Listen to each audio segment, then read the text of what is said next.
Thank you for joining me on September the 3rd, 2021 for this edition of the Daily Intelligence Briefing. I am recording and posting this pretty late at night. Most of you will probably see it on September 4th, but these stories will still be, some of them, very funny and interesting. Our first headline here, Kyle J. Howard says Biden press secretary defending abortion is dope. As you can no doubt see, I'm pretty sure this is not Kyle J. Howard. Leave it in the comments if you know who this is. I know who it is, but I want to know if you know who it is. In between hunting wolverines with his cousins in Alaska. Bonus points in the comments, by the way, if you get that reference.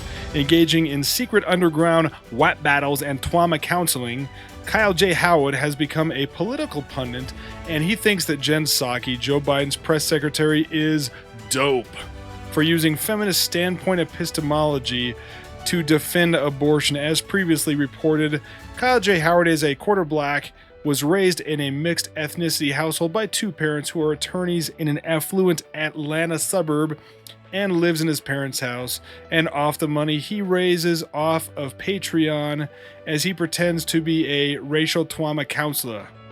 A professional student community organizer, the millennial, he barely makes the cutoff, has never had a real job, suffered real trauma, or has gone a single day without saying some kind of obvious lie on Twitter. So you can see the rest of this article at protestia.com under that title. Kyle J. Howard says Biden press secretary defending abortion is dope. Our next headline, this is on Twitter. Woke Preacher Clips has linked this video of Kay Warren, wife of Saddleback megachurch pastor Rick Warren, being lectured to by none other than Jemar Tisby on how she can be more accommodating and be a better ally of the woke CRT wing of quote-unquote evangelicalism. So you can see this. This is on Twitter right now. Look up at Woke Preacher TV and find Jamar Tisby tells Kay Warren how to be an ally. He says, at the church level, you should have a racial justice statement. It should be part of your new members class that says when you sign up for this congregation, if that's not for you, this church is not for you. So again, this is Jamar Tisby lecturing Kay Warren. We're going to list this real quick because I think it's worth hearing. I really want to be an ally. Tell me how to get started. What do I do differently than I'm doing now? Well, if we're talking on a congregational level, your church has to vocally, publicly, and in a sustained way pursue justice. So I say that's important because for me personally, it's not so much about the level of demographic diversity in a congregation. It's about whether my concerns and priorities. And there it is. Jamar Tisby is concerned that your church congregation worry about his concerns. Whatever he's concerned about, that needs to be brought to the fore of your church's concerns in order to be justice. And the things that affect me and my family are concerns and priorities for the congregation. This is why so many. So church is about him, which should fit perfectly into the Saddleback model, which of course, as we know, makes church all about the person going to church rather than about the Lord, rather than about worshiping Jesus. The church is about you. Black people felt alienated when we found that 81% of white evangelical voters who voted for the previous president.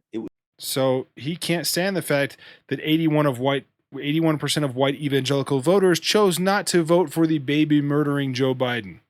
There's a sense that, all of our concerns about the rhetoric, the policies, the actions just made no difference, right? And yeah, because the other guy wanted to murder babies and his policies were awful, as we have now seen in action. And we could have stayed in that predominantly white setting, but it was clear that what concerned us didn't concern the leadership or the rest of the congregation. And so it's that commitment to justice that will tell us differently.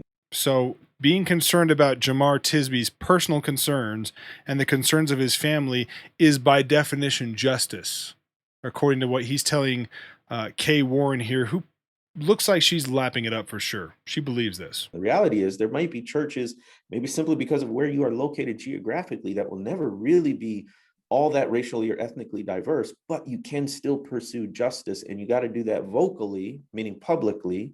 A lot of folks don't want to do that because it invites controversy, and they're afraid. Yeah, it invites controversy because it's a terrible thing to turn your church into a facility and an operation concerned about the personal needs of the people that go there first and foremost, especially when those needs involve a warped social gospel, critical race theory infused message that is antithetical to the actual gospel. So you can go find that at Woke Preacher Clips on Twitter. Our next headline here: NRB defends Dan Darling firing over vaccine comments, calls the media narrative inaccurate and incomplete. And for those of you that haven't seen this, poor Dan Darling, because it seems like, as far as I can tell, former ERLC, now with NRB.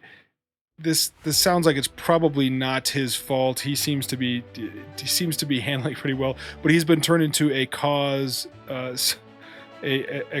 for those evangelicals wanting more vaccines, more lockdowns, more government intervention, because he happened to say in an interview at some point, or I guess right, that he was supportive of Christians getting the vaccine, which was in direct conflict with his employment agreement with NRB, which said he was to remain neutral about such things in public discourse. So you can see this article. This is at the Christian Post right now. Following the controversial dismissal of its spokesman, Dan Darling, the national religious broadcasters clarified its stance on vaccines and denounced the media narrative surrounding the incident as inaccurate, incomplete, and almost incomprehensible, which shouldn't surprise anybody knowing the motivations and the special interests at play. So again, you can see this at the Christian Post under the title NRB defends Dan Darling firing over vaccine comments. Our next and final headline, also from the Christian Post: Christian singer Danny Gokey opposes vaccine mandates, says the world faces a, quote, birthing point for the mark of the beast.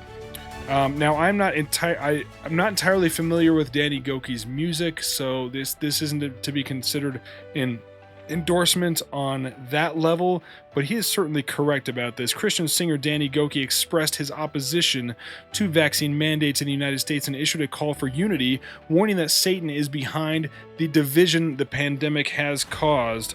Gokey, whose latest album Jesus People is currently #1 on the Christian charts, clarified in an August 28th Twitter thread that he is not against vaccinations, but also does not believe that U.S. citizens should be forced by any entity to receive the COVID-19 vaccination.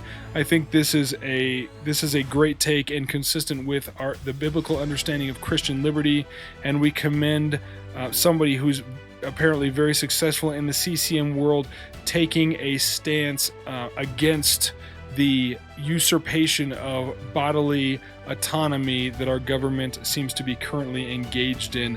Those are your headlines for the evening, and this is the late evening of September 3rd, 2021.